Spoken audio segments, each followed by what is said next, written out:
I want you to close your eyes for just a moment and think about that crushing weight sitting on your chest right now. That heaviness when you open the bills. That sick feeling in your stomach when the phone rings and you think it might be a creditor. That shame that creeps up your spine when you have to say no to your child, or cancel plans with friends, or pretend everything is fine when inside you're drowning. I know that feeling.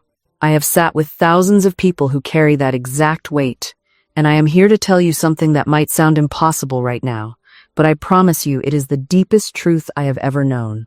That debt, that lack, that suffocating scarcity that feels so real and so permanent, it is not your destiny. It is not your punishment. It is not even truly real in the way you think it is. And today I am going to share with you a method so powerful, so completely contrary to everything you have been taught about money and debt and worthiness, that when you truly grasp it and apply it, the very gates of abundance will swing open before you. Now I know what you are thinking. You are thinking, Florence, you do not understand. My debt is real. The numbers on those statements are real. The collection notices are real. The panic is real. And yes, in the material world, those numbers exist. But what if I told you that those numbers are simply the outer manifestation of an inner condition? What if I told you that trying to solve debt at the level of debt is like trying to cool down a room by holding ice cubes up to the thermometer? You can struggle and strain and work yourself to exhaustion, or you can go directly to the thermostat and change the temperature at the source. This is not about positive thinking or pretending your problems do not exist. This is about understanding a law as precise and unchangeable as the law of gravity. And in 1925, I discovered something that changed everything for hundreds of my students who were buried in debt, crushed by lack, suffocated by financial fear. They did not get second jobs. They did not create complicated budgets. They did something that seemed almost laughably simple, and their debts dissolved. Money flowed. Abundance became their natural state. Not because they worked harder, but because they finally understood how the game actually works. Are you ready to learn what they learned? Let me begin by telling you the most important thing I have ever discovered about money, about debt, about prosperity. Your word is your wand. Every single word you speak, every thought you think consistently, every belief you hold in your heart about money is casting a spell over your life. You are always speaking things into existence, whether you know it or not. The question is not whether you are creating your financial reality. The question is, what are you creating? Because right now, if you are in debt, I can tell you exactly what kind of words you have been speaking. I know this because I have heard them 1,000 times. I am so broke. I will never get out of this hole. Money just slips through my fingers. I cannot afford anything. I am drowning in debt. Rich people are greedy. Money is hard to come by. There is never enough. Do you hear what you are doing? Every single one of those statements is a command to the infinite creative power that lives within you. You are literally ordering the universe to create more brokenness, more debt, more lack. Your subconscious mind does not argue with you. It does not say, "Oh, you poor dear, you do not really mean that." No. It says, "Yes, absolutely, broke is what we are creating. Let me get right on that." And it does. With perfect, obedient precision. I had a woman come to me in 1923. Her name was Margaret, and she owed more money than she could possibly pay. Her husband had died, left her with 3 children and a mountain of his business debts. She was terrified. Every morning she woke up and the first words out of her mouth were, "I do not know how I am going to make it. I am ruined. We are going to lose everything." And I looked at her and I said, "Margaret, you are absolutely right. As long as you keep saying those words, you will lose everything. You are commanding it. You are decreeing it. You are using the most powerful creative force in the universe to manufacture your own destruction." She looked at me like I had slapped her. "But Florence," she said, "I am just being realistic. I am just stating the facts." And I said, "No, darling, you are creating the facts. There is a difference. A huge difference. The external circumstances are simply the old facts, the fruit of yesterday's thinking. If you keep watering dead seeds with your words, you will keep getting dead crops. But if you plant new seeds, speak new words, command a new reality, everything changes." Now I know this sounds strange to your logical mind. Your logical mind wants to budget and plan and figure out where the money will come from. And I am not saying do not take practical action. But I am telling you that no amount of practical action will overcome the subconscious pattern of lack that you are running. You have to go to the source. You have to change the word. You have to change the inner conviction. Because whatever you are convinced of in your inner world will manifest in your outer world, always. Without exception, this is law. So the first step, the foundational step, the step that makes everything else possible is this. You must stop speaking lack. Immediately, completely, as if your life depends on it, because it does. Every time you say, I cannot afford it, stop. Every time you think I am so broke, stop. Every time you start to tell the story of your debt and your struggle and your limitation, stop, because that story is creating your tomorrow. And if you keep telling the same story, you will keep living the same nightmare. Instead, you are going to learn to speak the truth. Not the temporary material facts, but the eternal spiritual truth. And the eternal spiritual truth is this. You are an inlet and an outlet to all the abundance of the infinite. There is no lack in the universe. There is only an infinite supply of every good thing. And it is your divine right to access that supply. Not because you earned it, not because you deserve it through suffering, but because you are a beloved child of the infinite, and it is the divine will that you live in abundance. Now your logical mind is screaming right now. It is saying, that is ridiculous. That is magical thinking. That is irresponsible. That is not how money works. And I say to you, how is your way working? How is the logical, practical, realistic way working for you? Are you free? Are you abundant? Are you peaceful about money? Or are you exactly where you were a year ago, 5 years ago, 10 years ago, still struggling, still stressed, still stuck in the same patterns? There is another way. A way that seems backwards and upside down to the rational mind, but works with perfect precision when you truly apply it. And I am going to teach it to you, step by step, exactly as I taught it to Margaret and hundreds of others who broke free from debt and stepped into permanent prosperity. But first, you need to understand why you have debt in the first place. And I am going to tell you something that may shock you. You have debt because part of you believes you deserve to be in debt. You have debt because somewhere deep in your subconscious mind, there is a belief that you are not worthy of abundant supply. You have debt because you have been hypnotized by the world's belief in lack and limitation, and you have accepted it as truth. Maybe when you were a child, you heard your parents fighting about money. Maybe you absorbed the belief that money is scarce, hard to get, easily lost. Maybe you were taught that wanting money is greedy, or that rich people are bad. Maybe you learned that you have to struggle and sacrifice to earn your daily bread. Maybe someone told you that you were not good with money, not smart enough, not disciplined enough, not worthy enough. And that belief sank down into your subconscious mind and began to run your financial life from behind the scenes, creating debt and lack and struggle as evidence that the belief is true. Your subconscious mind is like a garden. Whatever seeds are planted there will grow. If you plant seeds of lack, you harvest debt. If you plant seeds of abundance, you harvest prosperity. It is simple. But simple does not mean easy. Because you have been planting lack seeds for years, maybe decades, and now you have to consciously, deliberately, persistently plant new seeds and nurture them until they grow big enough to crowd out the weeds. This is where the method comes in. The forgotten method from 1925 that changed everything for my students. I called it the practice of speaking the word. And it has 3 parts, 3 steps that you must do consistently, with faith, with expectation, with absolute conviction. Are you ready? The first step is denial. Now, I do not mean denial in the sense of pretending something does not exist. I mean denial in the metaphysical sense of denying power to the appearance. You must look at that debt, at those numbers, at those bills, and you must say, either out loud or in your mind with great conviction, you have no power. You are not my reality. You are not my master. You are simply the shadow of an old belief, and I no longer give you my energy. I deny you. I deny the reality of lack. I deny the permanence of this debt. I deny the belief that I am a victim of circumstances. I deny that I am separate from infinite supply. This is not pretending the debt does not exist. This is withdrawing your fear, your worry, your mental energy from it. Because every time you worry about debt, you feed it. Every time you fear it, you strengthen it. Every time you rehearse the story of how big it is and how impossible it seems, you are literally pouring creative energy into it, making it bigger and more permanent. So you must stop. You must deny it your attention and your power. The second step is affirmation.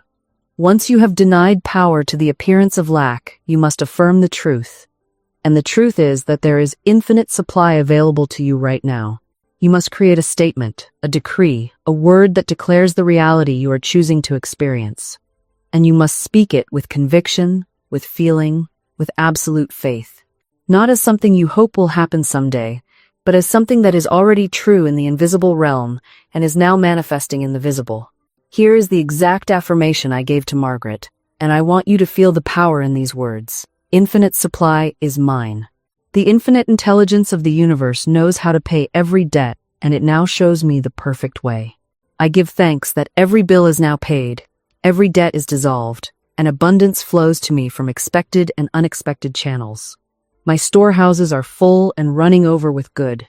I see clearly the open road before me. There is no strain, no struggle, only the joyous outworking of infinite supply. Now, when Margaret first said these words, she felt like a liar. She felt ridiculous.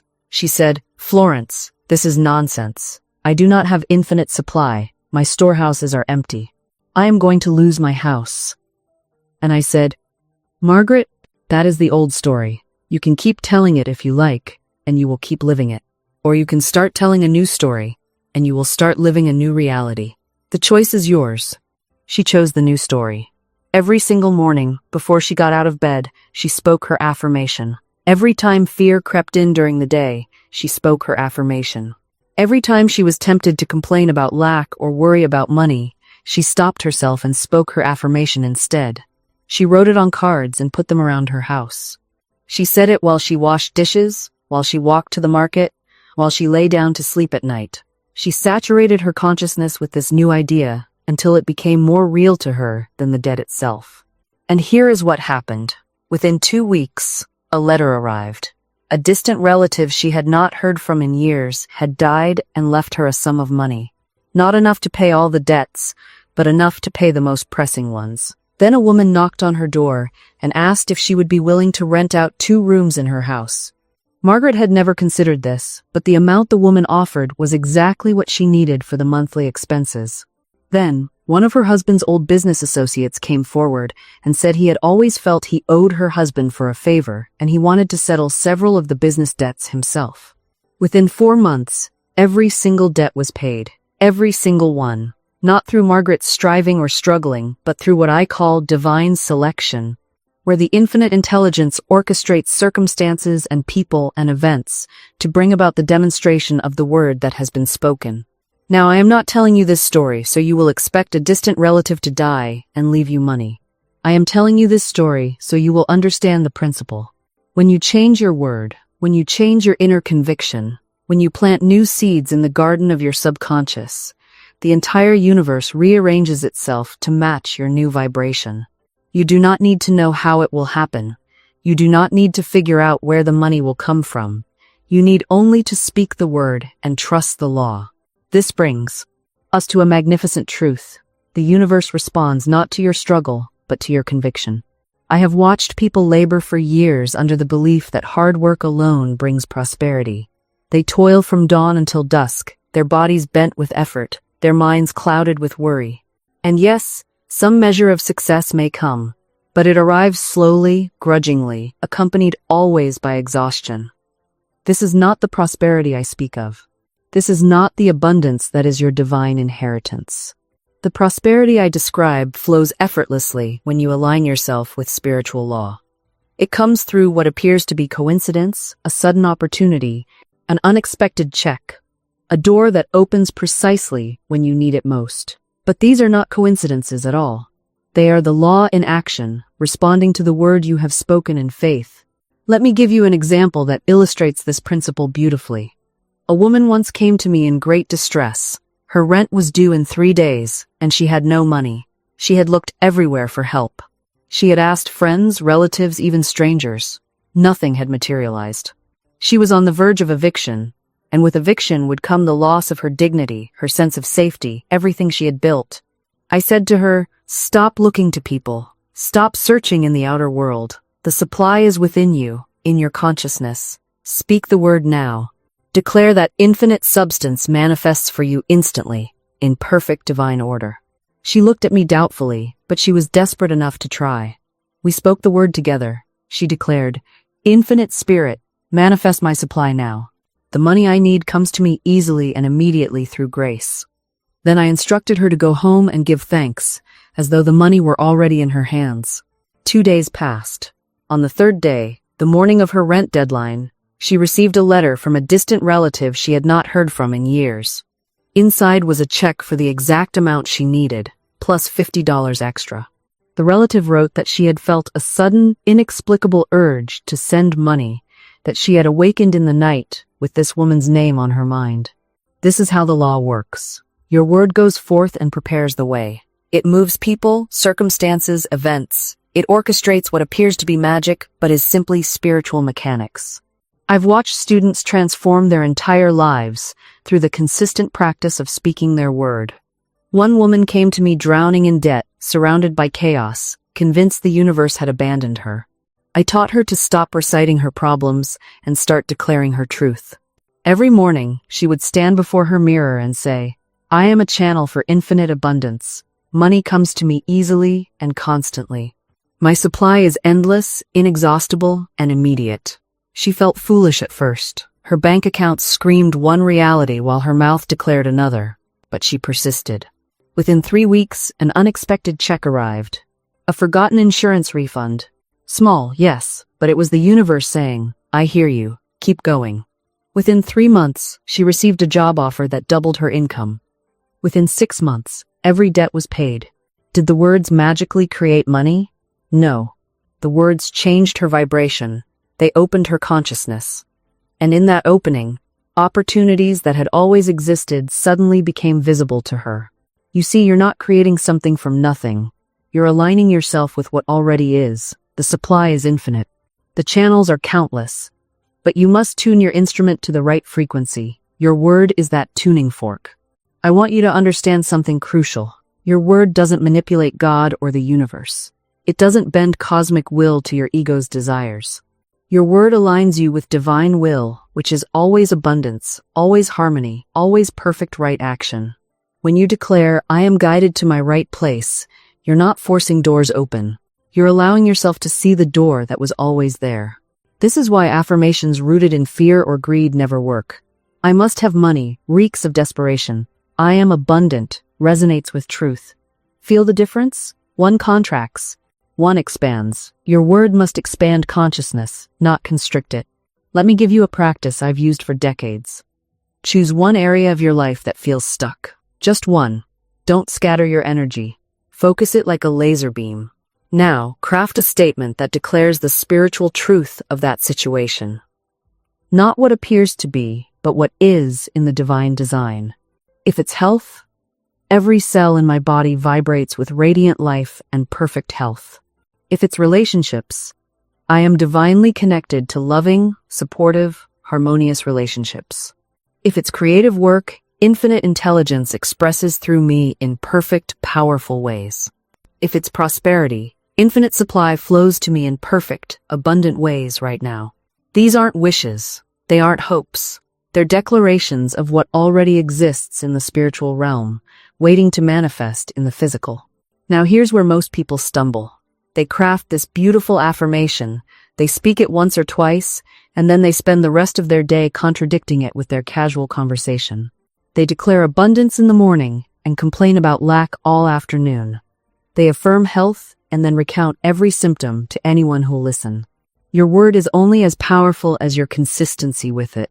This doesn't mean you pretend challenges don't exist. It means you refuse to give them authority through your speech. When someone asks how you're doing and things are difficult, you don't have to launch into a detailed account of everything that's wrong. A simple, "I'm working through something, but I know it's turning around," honors truth without empowering the negative.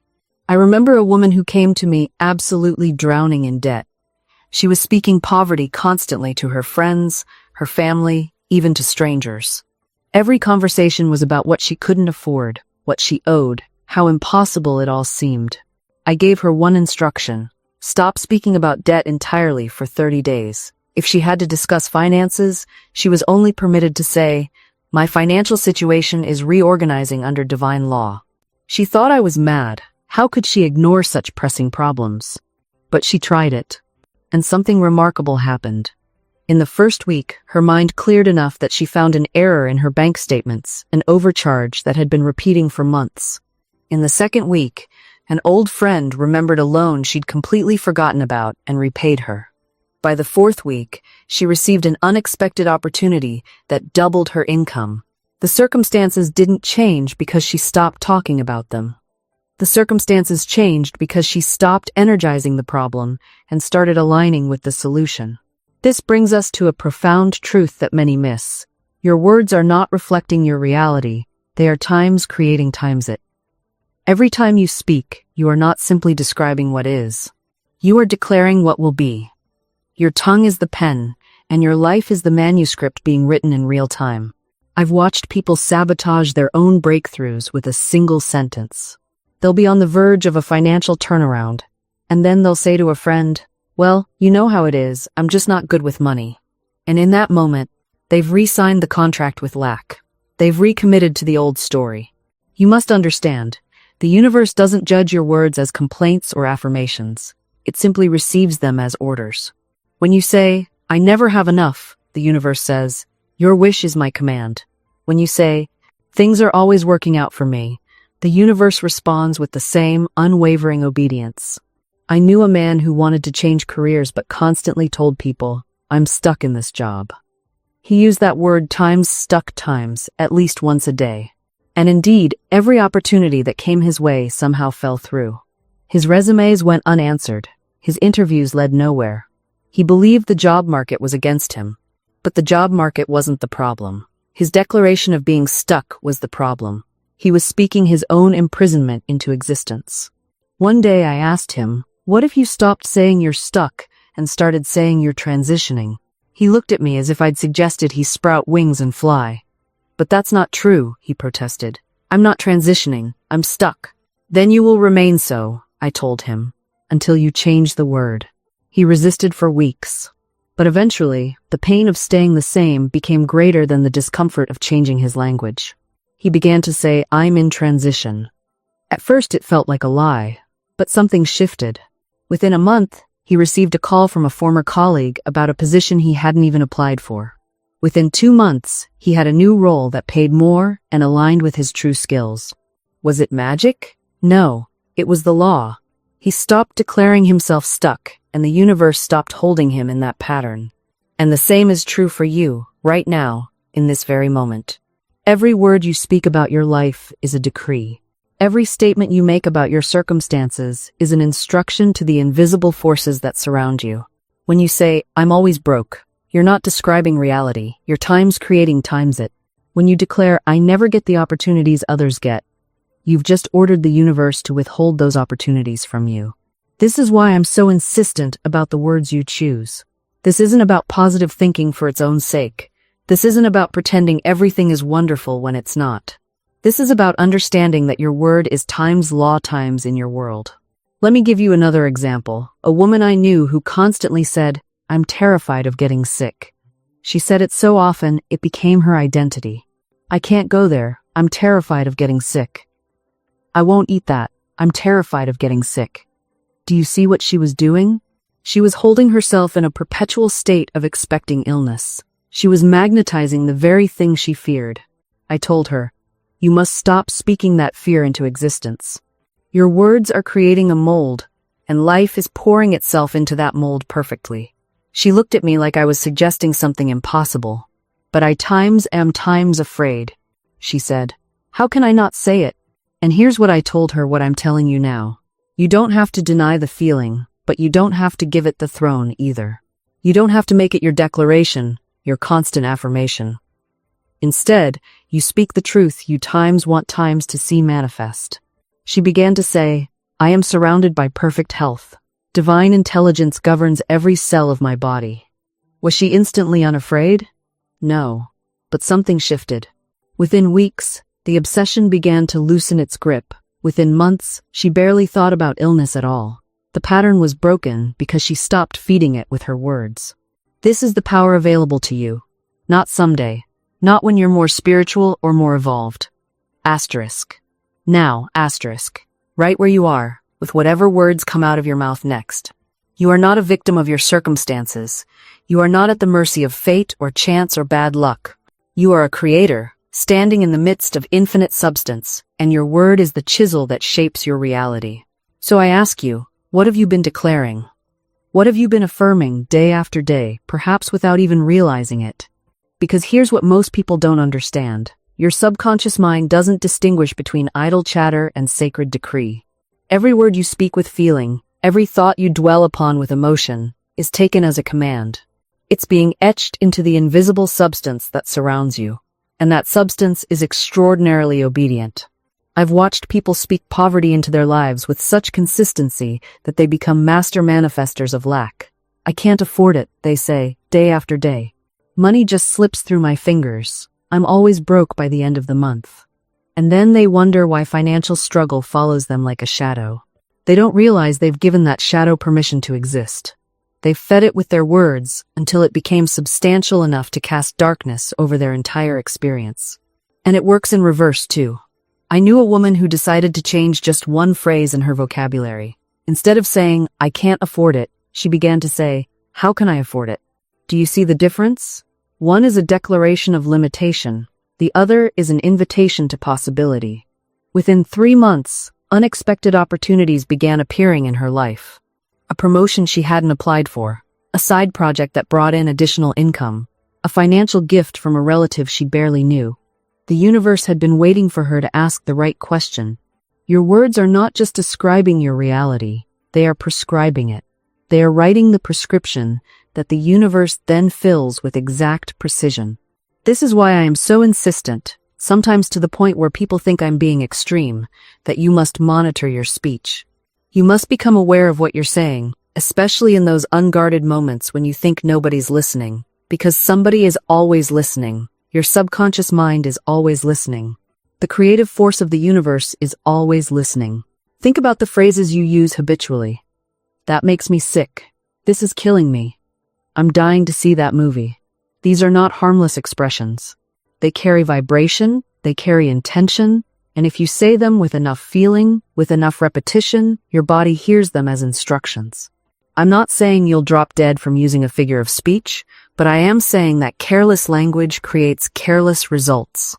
What if, instead, you spoke with the awareness that every word is a seed? What if you spoke about your finances with the same tenderness you'd speak to a child?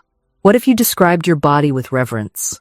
What if you stopped predicting disaster and started affirming arrival? I worked with a woman once, a brilliant woman, sharp as a tack, who came to me exhausted. She couldn't understand why her business kept stalling.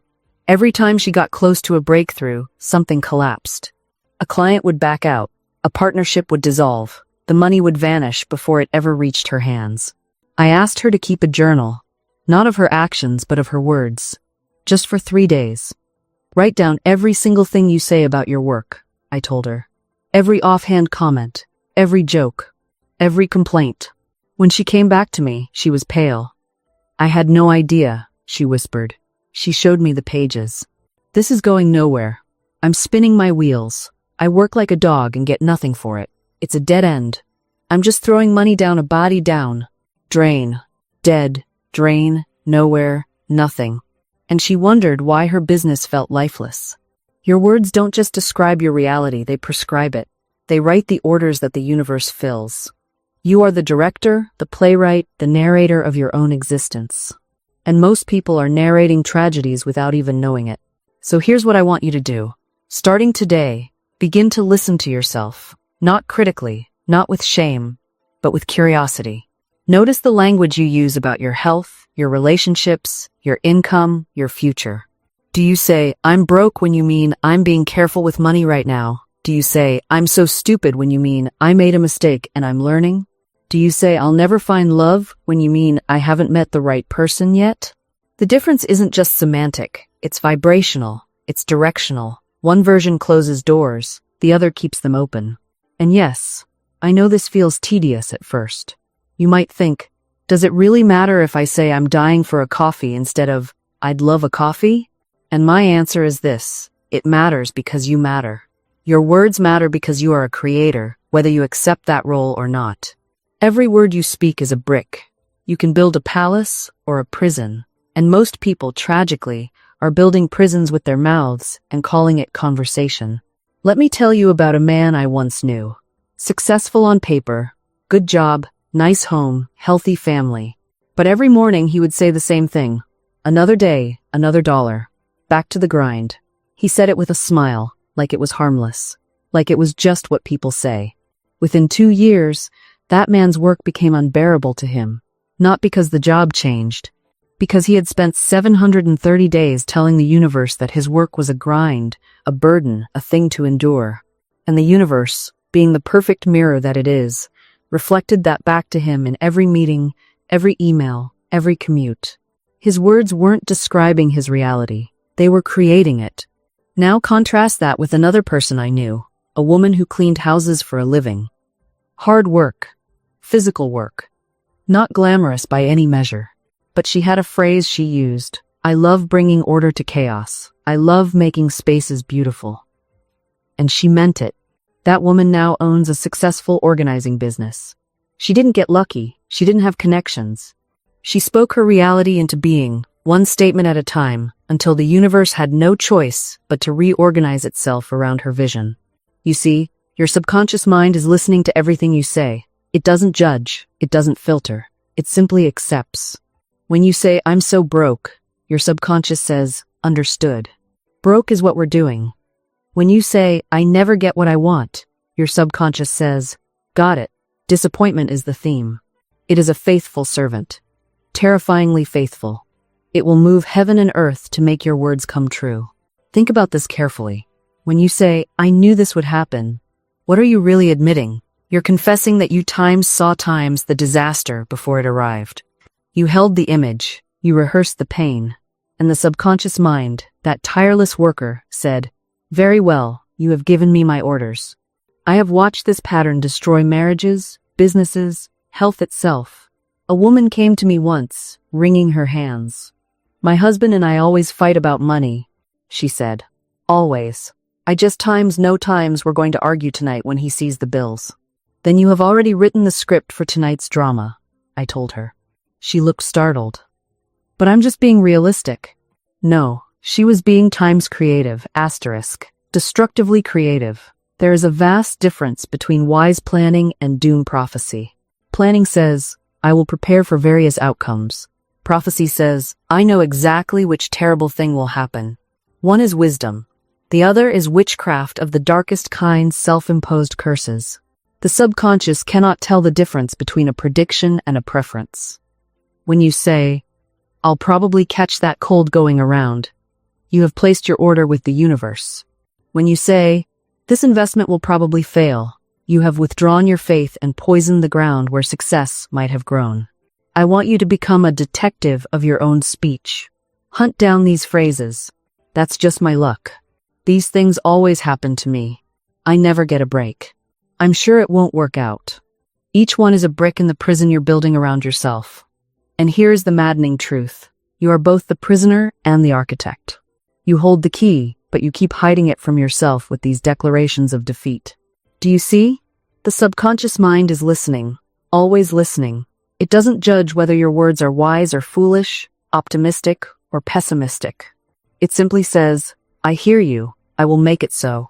This is why the ancient teachers spoke so carefully about the power of the word. This is why scripture says, the tongue holds the power of life and death. This wasn't poetry. This wasn't metaphor. This was time's instruction, asterisk. Because when you begin to speak as if the thing were already done, the universe has no choice but to reorganize itself around your words. I've watched it happen so many times that the shock has worn off entirely. A woman came to me once, dragging behind her years of debt like chains.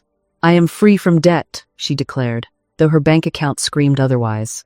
Within 6 months, money came from directions she never knew existed. An inheritance from a distant relative, a settlement from an old case, opportunities that seemed to spring from nowhere. She didn't manipulate anything. She didn't scheme. She simply spoke the word, and the word became flesh. This is where most people stumble. They think the process should times feel, times logical. They want to see the bridge before they cross the river. But spiritual law doesn't work that way. It responds to faith, not sight. When you say, I am successful, while your business is crumbling, you're not lying, you're times prophesying asterisk. You're calling forth the thing that does not yet appear in physical form. And the invisible realm, where all things originate, hears you and begins construction immediately. I remember a man who wanted desperately to reconcile with his estranged brother. Years of bitterness stood between them like a wall of stone. Every time he thought about reaching out, old wounds would flare up, and anger would consume him. One day, I told him, stop recounting the past. Stop telling the story of betrayal. Speak only of reconciliation as though it's already accomplished. He resisted at first, but Florence, he said, you don't understand what he did. I replied, I don't need to, neither does God. What I need you to do is stop giving power to the old story. Write a new one. So he did. Every morning, he would say, my brother and I are at peace. Love flows between us freely. He felt foolish at first, speaking words that seemed to mock his reality. But he persisted. And then, without any action on his part, his brother reached out. A simple letter arrived, an olive branch extended. Within months, they were restored. The man wept when he told me. I didn't do anything, he kept saying. But he had. He had done times everything asterisk. He had spoken the word. And what followed was extraordinary. Within days times, doors began to open that had been locked for years. Opportunities arrived in forms he couldn't have imagined. The perfect position materialized, not through his frantic searching, but through a chance conversation with someone he'd met years before. It's as if the universe was just waiting for me to get out of the way, he told me later, his voice filled with wonder. This is the great paradox that so many of us miss. We think we must times do times everything, when what we really need to do is times allow times everything. We think our effort creates the results, when really, our effort combined with resistance creates delay. It's only when we speak the word and then times release times it into the invisible law that the true work can begin. Think of a farmer who plants seeds. He doesn't stand over them, pulling at the tiny shoots to make them grow faster. He doesn't dig them up every evening to check on their progress. He plants, he waters, and then, this is crucial, he times trusts asterisk. He trusts the invisible intelligence within the seed, within the soil, within the whole system of nature to produce the harvest. His work is necessary, yes, but it's his trust that allows the manifestation to occur. You and I are spiritual farmers. We plant our words into the invisible soil of consciousness. We water them with faith and expectation. But then we must step back and allow the divine timing to unfold. We must resist the urge to dig up our seeds of demonstration to see if they're growing. We must refuse to let doubt poison the soil of our minds. I knew a woman who wanted desperately to heal a relationship with her sister. They hadn't spoken in 15 years of silence built on old hurts and stubborn pride. She came to me exhausted from her attempts to force reconciliation. She had written letters that went unanswered. She had tried to orchestrate meetings through relatives. She had pushed and planned and manipulated, and nothing had worked. Give it to God, I told her simply. Speak your word for divine harmony and perfect reconciliation, and then release it completely. She looked at me as though I'd suggested she do nothing at all. And in a sense I had. I had suggested she stop doing the times wrong times thing and allow the times right times thing to be done through her. You see, you think your word alone is powerless, I said to her gently. You think speaking it once or twice is like whispering into a windstorm. But I tell you, the word spoken in faith has set in motion forces you cannot see with your physical eyes. Your work now is not to repeat endlessly or to worry the thing into existence. Your work is to times rest times in the certainty that it is done. She left that day uncertain, I could tell. The human mind wants effort, wants struggle, wants proof of its own industriousness. But 3 weeks later, she returned to me, breathless and bright-eyed. Her husband had written. He had thought of her constantly. He wanted to come home. The reconciliation happened so naturally, so gracefully, that she almost forgot she had ever been in despair. But I barely did anything. she said to me, still amazed. Exactly, I replied. You finally got out of the way. This is the spiritual paradox that confounds so many. The less you interfere with your own good, the faster it arrives. Your anxiety is not helping. Your worry is not protection. Your mental rehearsal of disaster is not preparation. All of it is resistance masquerading as responsibility. I knew a man once, a businessman who had lost everything in what seemed like one catastrophic week. Investments gone, reputation damaged, partners turned against him. He came to me in that particular kind of masculine desperation where the jaw is set firm but the eyes betray absolute terror.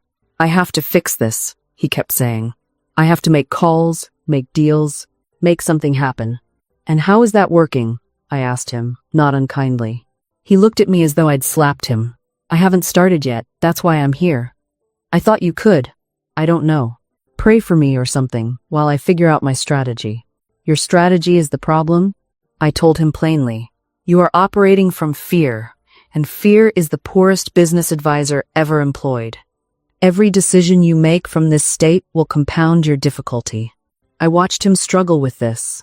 Men particularly are taught that surrender is defeat, that to stop striving is to stop living. But I say to you, there is a difference between surrender and resignation. Resignation is giving up. Surrender is giving over. Resignation says, nothing will ever change. Surrender says, I cannot see the way, but the way is being made. When you resign yourself to circumstances, you become a victim of them. When you surrender to divine order, you become a vessel for miracles. I knew a woman who had been unemployed for 8 months. Every door she knocked upon seemed to close before she could even speak. She came to me in despair, saying, I've tried everything. I suppose this is just my lot in life. That is resignation, speaking, the voice that believes struggle is permanent and help is impossible. I said to her, you have been trying with your human mind alone. Now try with the divine mind. Speak your word of truth. Infinite intelligence knows the perfect place for me, and I am led to it now by divine guidance. Then let go. She protested, but I must keep looking. I must keep trying. Yes, I replied, but there is a difference between inspired action and frantic grasping. One comes from faith, the other from fear. Within 2 weeks, she received a telephone call from a former colleague she hadn't spoken to in years. A position had opened, one perfectly suited to her gifts, paying more than she had dared to ask. She had not applied, she had not networked, she had simply released her grip and allowed the divine plan to unfold. This is the mystery. When you stop clutching, the universe can finally place something in your hands. You see, your human efforts are not wrong, but they must be guided by something greater than anxiety. You cannot force a river to flow faster by thrashing in it. You must align yourself with the current. And here is what most people do not understand. Surrender does not mean inaction. It means inspired action. It means you move when you are moved, speak when you are prompted, rest when you are led to rest. You become an instrument, not a battering ram. There is a divine timing to all things. You plant the seed, but you do not dig it up each day to see if it's growing. You water it, you trust it, you allow the earth to do what the earth knows how to do. Your job is to prepare the soil of your consciousness and then to wait with faith, not with dread. And here's what I want you to understand. Waiting with faith is not passive. It is not spiritual laziness. Faith is active. Faith is a decision you remake, sometimes moment by moment. When the doubting thought arises, and it will arise, you do not fight it. You do not wrestle with it in the mud of your mind. You simply refuse it entrance. You turn your attention back to the vision. You say, calmly and with authority, no, I do not accept this. I know the truth, and the truth is that my good is already mine. This is what I call time's watchfulness asterisk. You are the guardian at the gate of your own thinking. You decide what enters and what is sent away. I knew a woman who wanted desperately to reconcile with her estranged daughter. Years had passed. Harsh words had been spoken. The silence between them had become a wall so thick she could hardly remember what it felt like to hear her daughter's voice. She came to me weary, heartbroken, convinced it was too late. And I said to her what I say to you now. It is never too late for love to do its work. But you must stop feeding the narrative of separation. You must stop rehearsing the pain. Every day, she began to bless her daughter in her mind. She pictured them laughing together. She saw her daughter happy, free, whole. She did not beg, she did not plead with the universe. She simply held the vision and gave thanks that it was already done. 3 months later, her daughter reached out. A simple message. "I've been thinking about you." That was all it took. The ice broke. The way was made clear, and within weeks, they were speaking again, carefully at first, and then with warmth, and then at last with love. Was this magic? No. This was law. This was alignment. This was a woman who stopped watering the weed of resentment and fear and started watering the seed of reconciliation. You must understand, the universe does not hear your words. It hears your conviction. It responds to the feeling tone you are broadcasting. If you say, "I want love," but you times feel times unworthy of love, you will continue to attract experiences that confirm your unworthiness. If you say, "I want abundance," but you times feel times lack, you will magnetize more lack. This is why affirmation without belief is empty noise. You must align the mind, the heart, and the imagination. They must sing the same song. I've seen countless souls practice this mental discipline with stunning results. A woman came to me once, drowning in debt, her mind a chorus of worry. Every morning she would wake and immediately begin counting her lacks. I owe this, I owe that, there's not enough, there will never be enough. Her imagination was a projector showing only films of ruin.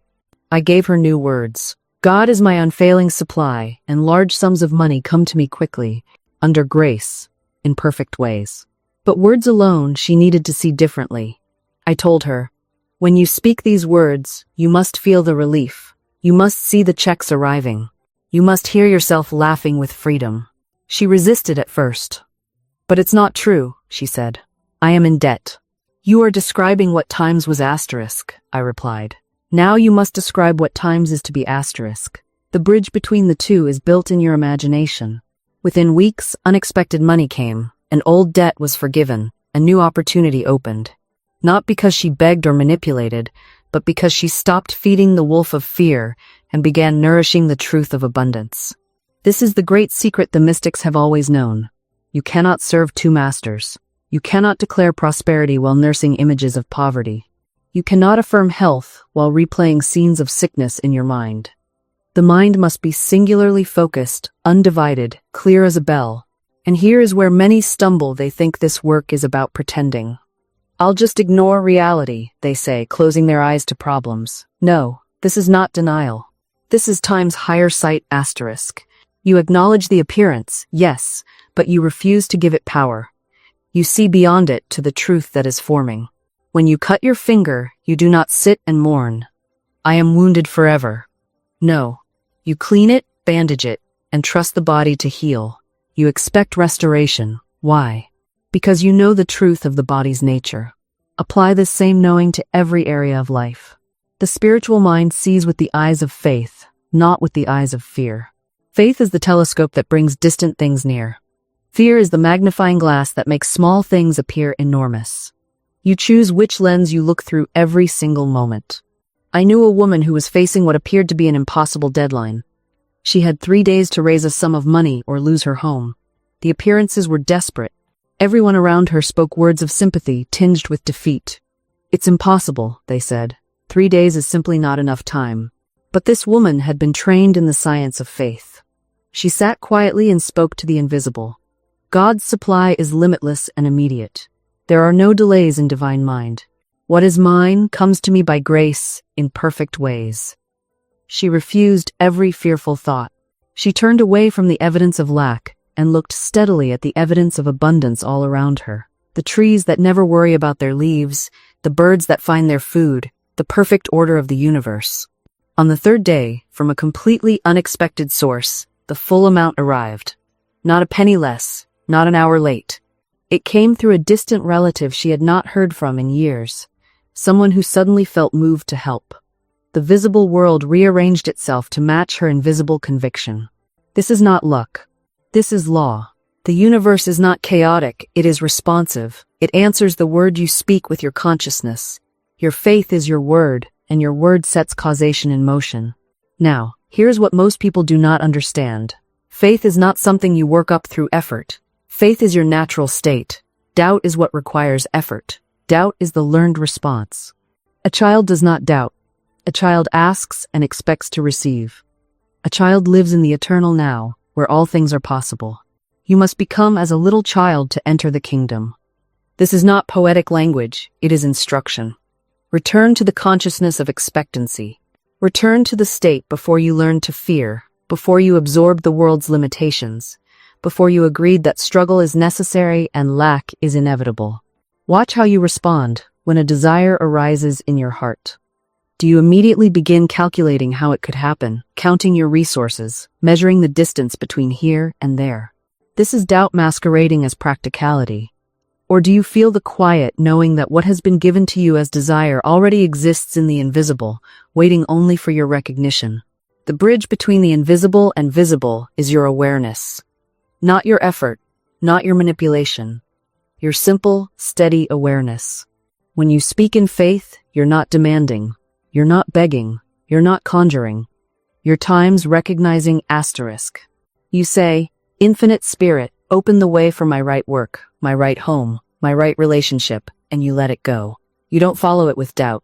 You don't pick it back up 5 minutes later to inspect it, turning it over in your anxious hands like a worried child with a broken toy. You speak it and you times it. This is where most people stumble. They speak the word, yes. But then they hover over it, watching, waiting, wringing their hands. Did it work? Is it coming? Maybe I should try again. Maybe I said it wrong. That's not faith. That's fear with a spiritual costume on. Faith speaks and walks away whistling. Faith plants the seed and goes about its day. Faith knows the garden doesn't grow faster because you dig up the soil every hour to check on the roots. I've seen it 1,000 times, people who affirm abundance while clutching their checkbooks in terror. People who declare divine health while obsessively cataloging every ache. People who claim their walls are Jericho's walls, tumbling down, while they're secretly reinforcing them with worry at midnight. You can't plant a garden and pour poison on it at the same time. Your words after the word matter just as much as the word itself. If you declare something in the morning and deny it by noon, you've canceled your own decree. You've become the house divided against itself that cannot stand. So guard the word, tend it. When doubt creeps in, and it will, because you're human, gently redirect. You don't fight the doubt. You don't wrestle it to the ground. You simply return to the word. No, I have spoken. It is done. I rest in that. This isn't stubbornness. It's loyalty to truth. And here's the paradox that confounds the intellectual mind, but delights the spiritual heart. The moment you truly release it, the moment you stop chasing and controlling and micromanaging the universe, that's times when it comes. Not because you stopped caring, but because you stopped times blocking asterisk. Your fear was the dam, your release is the river. I'll tell you what I've told countless others. If you're exhausted, you're doing it wrong. If your spiritual practice feels like dragging a boulder uphill, you've wandered off the path. The way of faith is lighter. It asks for attention, yes, for sincerity, absolutely, but not for blood, sweat, and grinding effort. It asks you instead to become quiet, to listen, to align yourself with the higher intelligence that governs every sunrise and every heartbeat without strain. I've watched people exhaust themselves trying to manifest through sheer willpower. They visualize until their minds ache. They affirm until their voices go hoarse. They push and strategize and manipulate circumstances, all the while wondering why their good seems so distant, so difficult to reach. And the answer is always the same. They're operating from the human level of consciousness, not the divine. You cannot muscle your way into grace. You cannot force the universe to bend to your timeline. What you can do, what you must do, is prepare the soil of your consciousness so completely that when the seed of your desire is planted, it has no choice but to grow. This is not passivity. This is intelligent cooperation with the law. Think of it this way. A farmer doesn't make the corn grow. He doesn't stand in the field yanking on the seedlings, demanding they reach full height by Tuesday. He plants. He waters. He trusts the process that has worked since the beginning of time. His effort is real, but it's aligned with natural law, not opposed to it. Your work is the same. You speak the word. You hold the vision. You refuse to give power to appearances.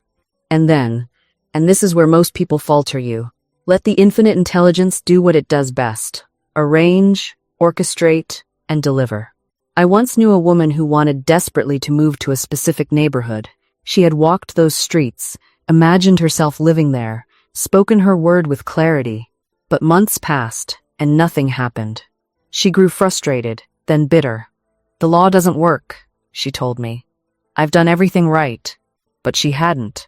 She had done everything with tension, with desperation, with an underlying vibration that said, "I don't have this, and I need to get it." That's not faith. That's fear wearing a spiritual mask. I suggested she release the entire picture to divine timing. Not abandon it, release it. To declare, "This or something better now manifests for me in perfect timing," and then return to joy in her present circumstances. Within 3 weeks, an opportunity appeared that she hadn't even considered.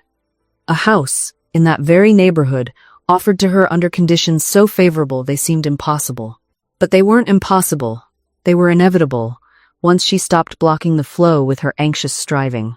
The universe doesn't respond to effort. It responds to consciousness.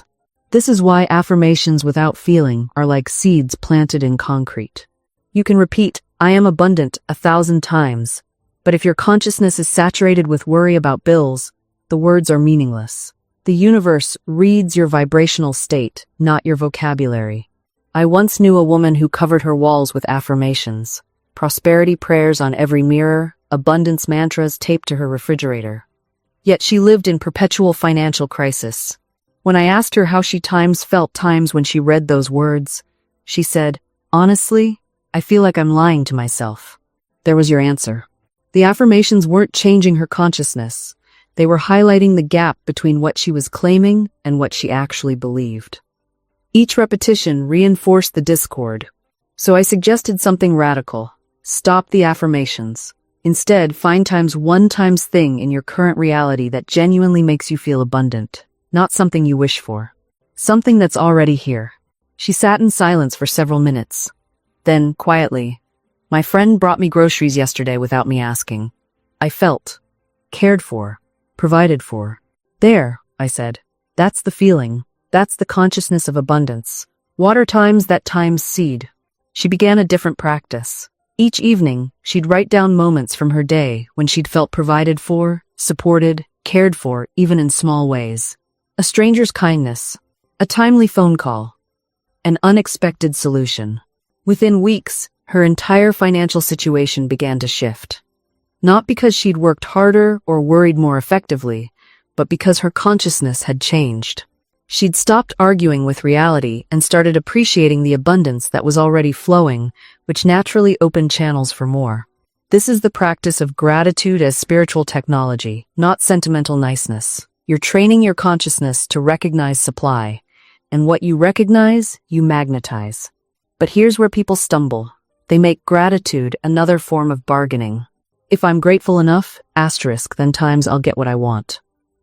That's manipulation, not transformation. The universe sees through it instantly. Real gratitude has no agenda. It's pure recognition.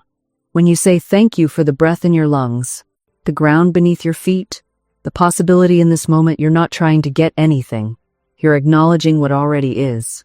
And paradoxically, that acknowledgement shifts everything. Because consciousness precedes manifestation, always. Change the inner, and the outer must follow. It's law. Now, let me share something that revolutionized my understanding of this principle. I was working with a woman who had been affirming prosperity for months. Good, strong statements, repeated faithfully. Yet nothing changed. Her bank account remained empty, her opportunities scarce. I asked her a simple question. "When you say these words, what do you feel?" She paused, then admitted, "I feel like I'm lying. I feel desperate. I'm trying to convince myself of something I don't believe." And there it was. Her consciousness hadn't shifted 1 inch. She was using affirmations as a band-aid over a wound that needed actual healing. The words were right, but the consciousness behind them was still locked in lack. So we changed our approach entirely. Instead of affirming what she wanted, we began to identify and uproot what she believed. We discovered she carried a deep conviction that she didn't deserve wealth because her father had always said, "Money corrupts good people." She had unconsciously chosen poverty to remain good in her father's eyes. Once we brought this belief into the light, Once she could see it clearly, its power dissolved. She realized she could be both prosperous and good, that in fact, her prosperity could be an instrument of good. Within weeks, opportunities began appearing. Not because she affirmed harder, but because her consciousness had genuinely transformed.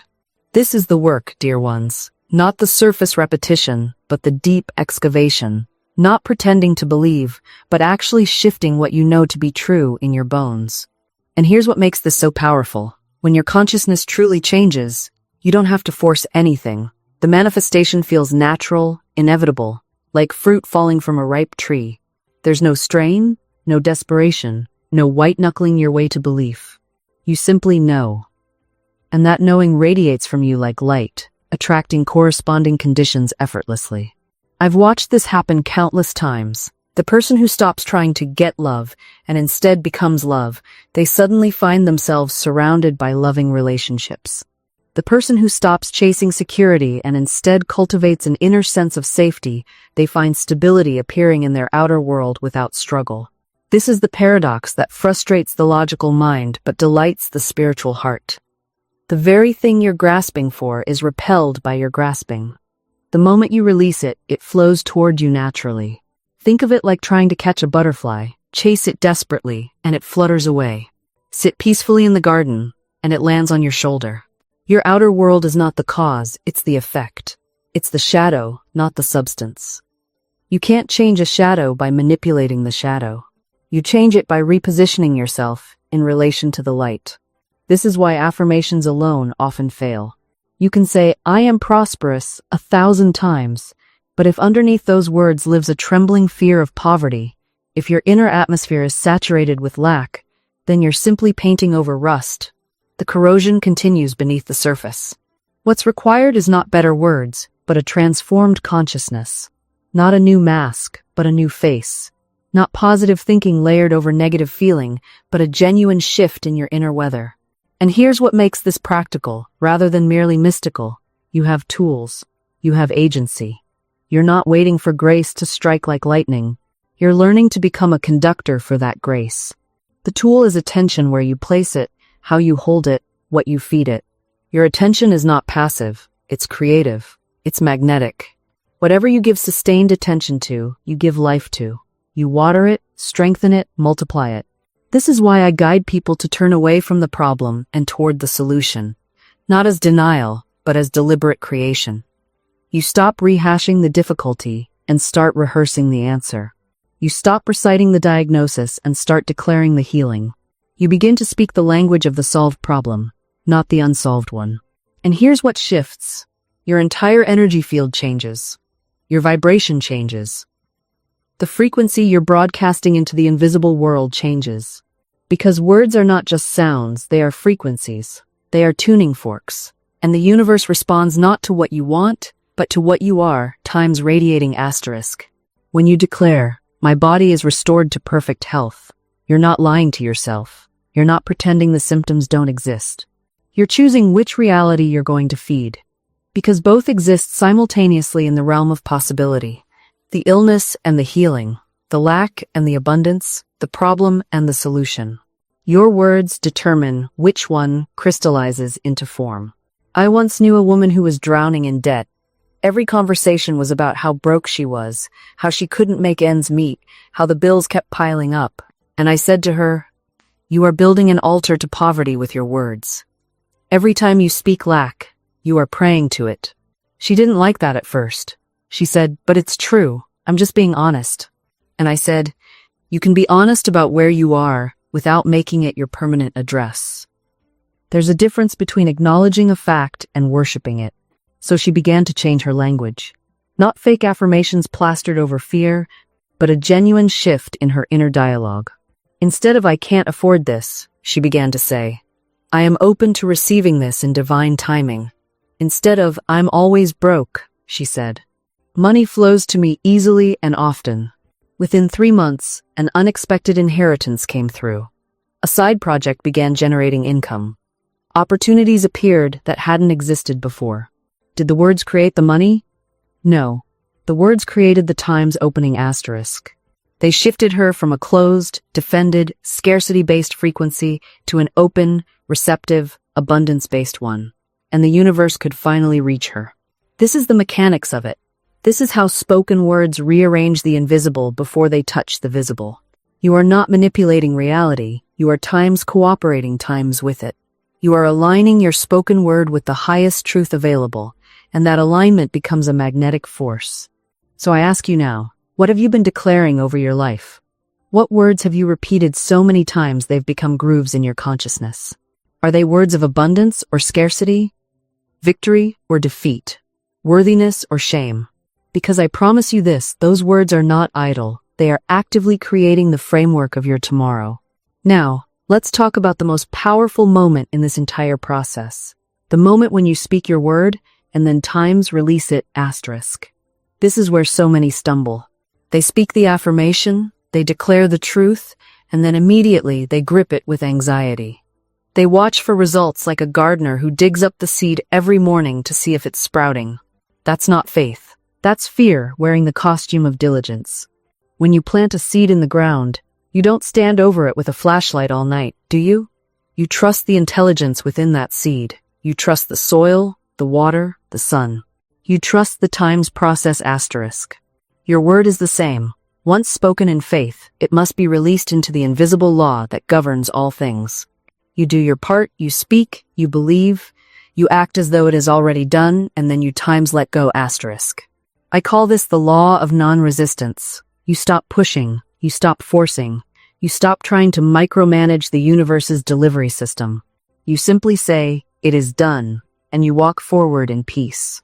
This doesn't mean you become passive, it means you become times receptive asterisk. There's a tremendous difference. Passivity is collapse, receptivity is confident openness. You continue to move, to work, to show up, but without that strangling grip of desperation. You're not chasing anymore, you're times receiving asterisk. And here's what happens when you do this. The universe rushes to meet you. Doors open that you didn't even know existed.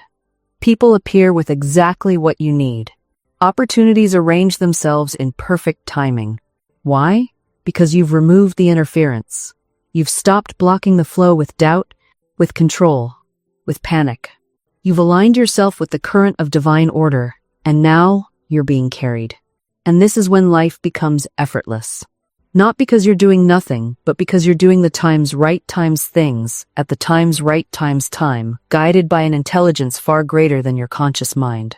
I've watched people transform overnight when they truly grasp this. A woman came to me once, frantic about money. She'd been affirming prosperity for months, she said, but nothing changed. I asked her what she did after her affirmations. I worry, she admitted. I check my bank account 10 times a day. I panic about bills. You see, she was speaking the word, but then immediately taking it back with her actions. She was planting seeds in the morning and digging them up in the afternoon to see if they'd grown. I told her, after you affirm, release. Go about your day with joy. Trust the process the way you trust the sun to rise. She looked at me like I'd asked her to fly, but she tried it. She affirmed prosperity, then deliberately chose activities that made her feel abundant. She took a walk in nature. She rearranged flowers in her home. She called a friend and had a beautiful conversation. She stopped checking her bank account obsessively. Within 2 weeks, an unexpected check arrived, a refund she'd forgotten about. A client who disappeared suddenly paid an old invoice. A relative gifted her money out of the blue. The money had always been there in the invisible, waiting for her vibration to match it. This is the law. Your word goes forth and does not return void. But you must let it go forth.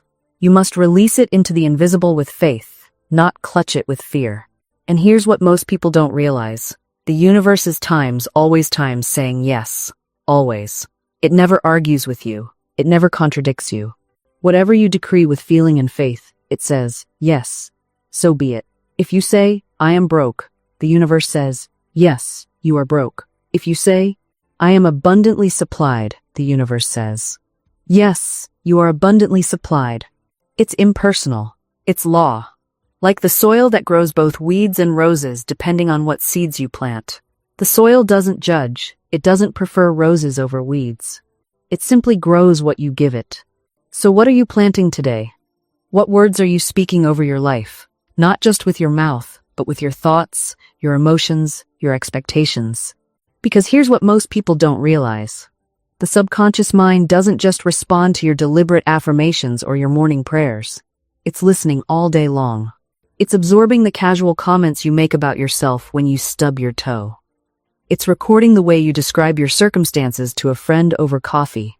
It's taking notes when you scroll through social media and think, I'll never have that. I'm not lucky like them. Every single one of those thoughts is a seed. And the law is impartial.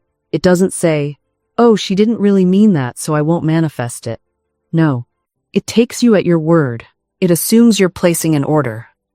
And it begins to arrange circumstances, people, and events to match the vibration of what you've planted. So if you're planting seeds of lack, you cannot be surprised when your harvest is scarcity. If you're planting seeds of fear, don't wonder why anxiety keeps showing up at your door. If you're planting seeds of resentment toward others who have what you want, you're literally pushing your own good away from you. You're building a wall between yourself and your supply. Now, I want you to think about something. How much of your mental garden is overgrown with weeds you didn't consciously plant? How much of it is just wild growth from years of unconscious thinking, absorbing other people's opinions, inheriting your family's limitations, repeating what the world told you was possible? Most people are walking around with a garden they never designed. They're just living in whatever grew from the seeds that were thrown at them. And then they wonder why their life doesn't look like what they truly desire. But here's the hope, the glorious truth that changes everything. You can begin again right now. You don't have to wait until next season. You don't need permission. You don't need a special ceremony. You simply begin to pull the weeds and plant new seeds. You start speaking differently, thinking differently, expecting differently. And the moment you do, the law begins to respond. Not tomorrow, not when you're perfect at it, right now.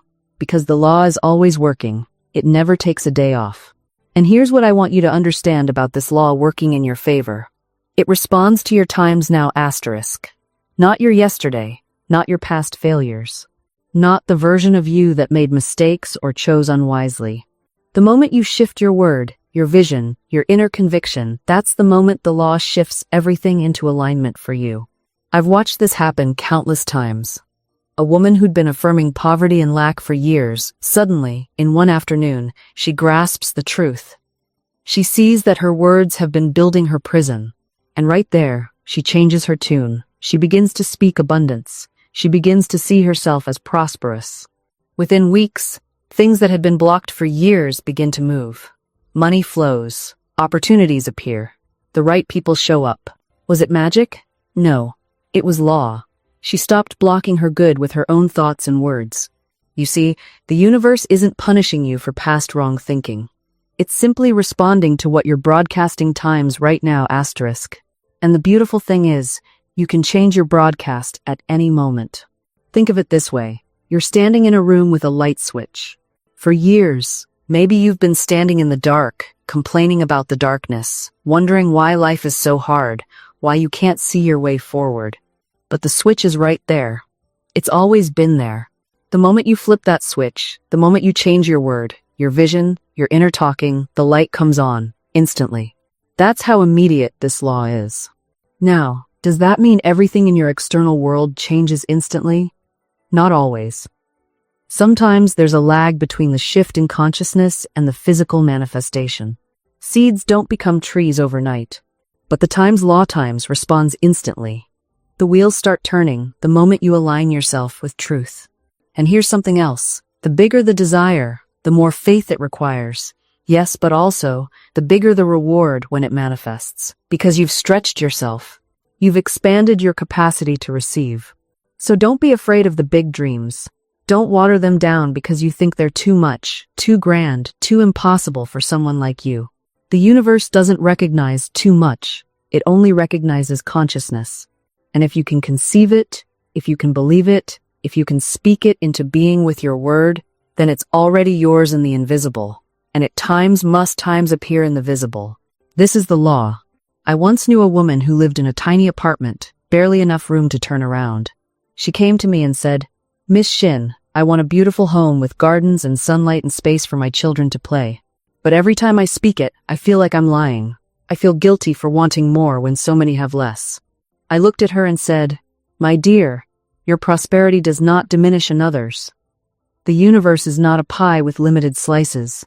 It is an infinite bakery, and every loaf you claim causes 10 more to appear on the shelves." She began to speak her word. "I give thanks for my beautiful home, now manifested in divine order." Every day, she spoke it. Every night, she visualized walking through those sunlit rooms. She didn't know how times it would come. She didn't strain or scheme. She simply held the vision and spoke the word. Within 6 months, a relative she barely knew passed away and left her a house, the exact house she had been visualizing, gardens and all. Some would call it coincidence, some would call it luck. But I call it law, the law of mind in action. You see, when you truly claim something as yours in consciousness, the entire universe rearranges itself to bring it to you. People you've never met will be moved to help you. Opportunities you never imagined will suddenly appear. Doors you didn't even know existed will swing wide open. This is not magic, it's mechanics. It's the divine mechanics of a universe that is designed to say yes to your every word.